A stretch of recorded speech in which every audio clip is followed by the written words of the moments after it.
What's up, guys? This is Amir Aminlari. I'm part of the UCSD Department of Emergency Medicine. Today we're going to discuss ultrasound guided paracentesis. So a few comments before we watch a video on how to perform one. The indications of a paracentesis are for either diagnostic sampling of fluid to rule out processes such as spontaneous bacterial peritonitis and therapeutic drainage of fluid in patients who have large volumes of ascites and are in some respiratory distress. Ultrasound is the gold standard for detection of ascites, identifying as little as 100 mLs of free fluid in the abdomen. Usually, larger volumes are required for successful paracentesis. The lower the volume of fluid, the higher the chance of an unsuccessful or dry tap or even complications such as bowel perforation. We typically like to go in the left lower quadrant because the number one, it has been shown to have consistently thinner skin in the left lower quadrant as compared to the midline. So it's easier to get through. And number two, there's less risk of bowel perforation on that side as compared to the rest of the abdomen. When you are performing the paracentesis, it is best to position the patient in the lateral decubitus position so that the fluid can drain into that dependent portion of the abdomen and give you a larger pocket of fluid to drain. And we like to see a fluid collection of at least 3 centimeters in depth prior to starting the procedure. Some clues that the fluid is ascites rather than a different process such as hemoperitoneum or even urinary bladder that you're looking at rather than ascites is number one, a nodular, shrunken appearance of the liver, as you can see in the two images on the bottom part of your screen. You can see how the liver is shrunken down and there's acidic fluid around the liver. Number two, if you happen to find the gallbladder wall is often thick in the presence of chronic acidic fluid.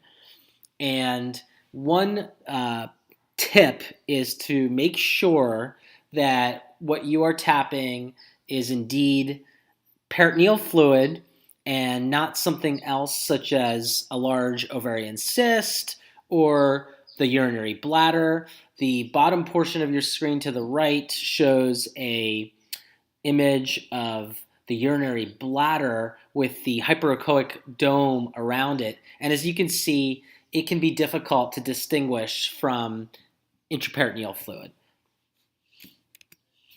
So here is our chief resident, Dr. Joe Brown. This is Joe Brown, Dr. Joe Brown. What's up, y'all? And he's one of our senior residents, chief resident, actually. And he's going to be demonstrating on our patient today, who is also one of our nurse practitioners, how to do an ultrasound-guided paracentesis. So first thing, you need a kit. That's the kit you're going to use. So the 6 French safety centesis kit. This is going to be our sterile ultrasound probe cover. If you're going to do the procedure fully sterilely, this is what you need to use. So we'll just demonstrate it as if it's fully sterile. So I've already opened our para kit here. So we'll open out the ultrasound cover, which we'll show you in just a sec, but has a sterile probe sheath that keeps everything sterile, and then also has a set of 2 rubber bands as well as a sticker to keep everything attached on the kit, and 2 rubber bands. So what you'll see when I come around here, here's our probe sheath, sterile probe, sterile gel, 2 rubber bands. This is probably the hardest part of the whole procedure, is actually getting your hand inside of here. The nice part about it There's a little hand insert icon in the middle, and then a big arrow for where you actually stick the probe. So when we pick up our probe, it's going to fit right in that little pocket. The most important thing is to remember that you have to put ultrasound gel on the actual linear transducer before you do this, otherwise it will not transduce for us. So I'm picking it up. Once I have it, I'll slide it all the way down. Boom. I have some jelly in there. Now I have a sterile probe. I can stick these two guys on here. And then the other thing you'll see in that kit are these two stickers, which if we had a full drape, you can actually put the rest of this on so it doesn't fall off the field. We're not going to be using that in this case. We'll just toss them away. So you've got it all set. You've actually got it on the phased array. Do you like to use the linear rather than the phased array on the paras? Either one works. I think sometimes with the phased array, you can get a bigger field of view. You just have to remember to go in all four planes, or in two planes, if you're going to use just the linear transducer. So just pick it all up. So now you can see we've got good field of vision. So if we were doing this fully sterilely, what we're going to have now is we have our chlorhexidine prep behind me that will imagine this whole field has already been chlorhexidine. When we open our kit, you've got the old school just gravity bag, which we do not use as much anymore. We always use the vacuum seals. So we'll say, here's our sterile probe, or field, I guess. We'll establish our field. So you can take the stickers off the back. Boom. There is our setup.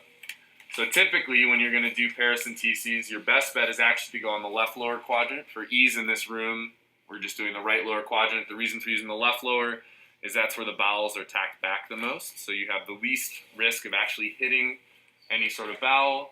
Then all you're using is your ultrasound probe to figure out where in the abdomen you have the largest amount of ascites to pull out, making sure to not go in a site where you can see an overlying epigastric vessel. So when we're doing this, looking through here, obviously Amanda does not have any ascites.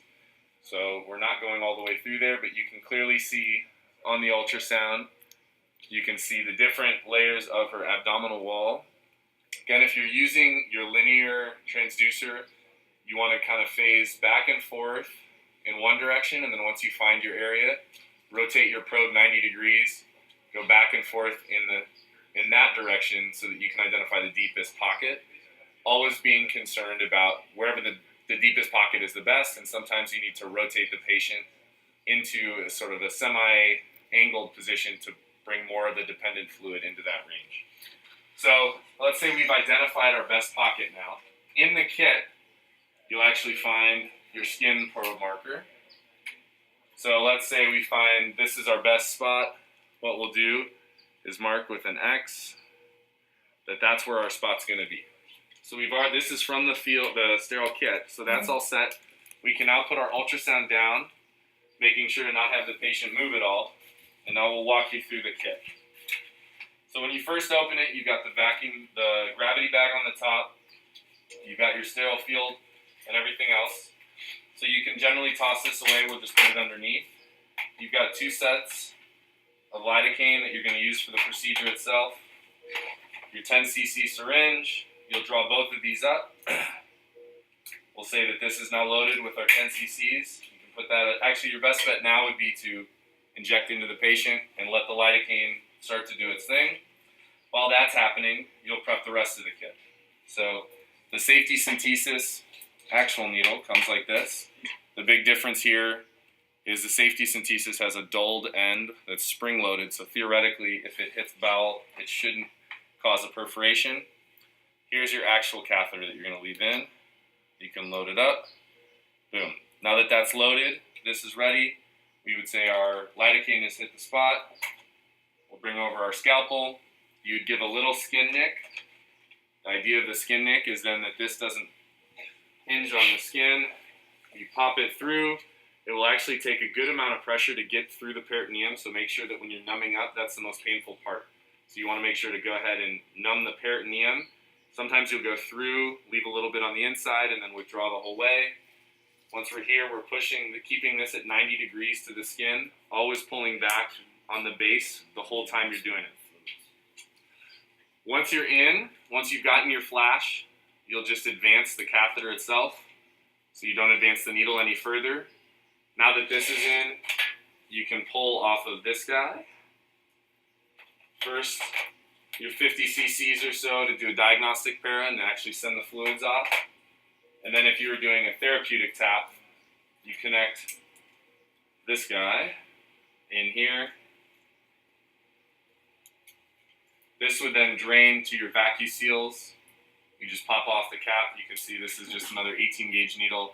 This would just pop down each one of them until you have all of your 5 liters max taken out.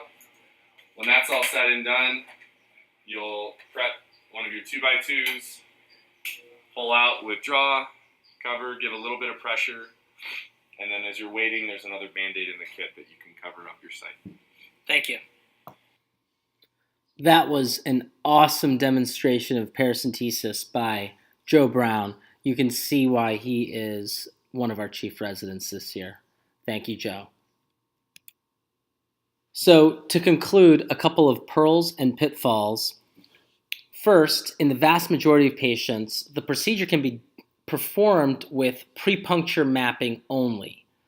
However, real-time guidance under ultrasound is useful in patients where only a small volume of ascites has been found. Asking the patient to cough or protrude the abdomen during the needle insertion can facilitate the puncture process and minimize the chance of inadvertent puncture of deeper structures. Allowing the patient to move after fluid mapping may lead to a shift in the location of the fluid pocket and results in a dry tap or bowel penetration. Fluid-filled structures such as a distended bladder, a large ovarian cyst, or a dilated, fluid-filled loop of bowel could be mistaken for intraperitoneal fluid collection. Therefore, it is important to perform a brief sonographic survey of the abdomen prior to paracentesis.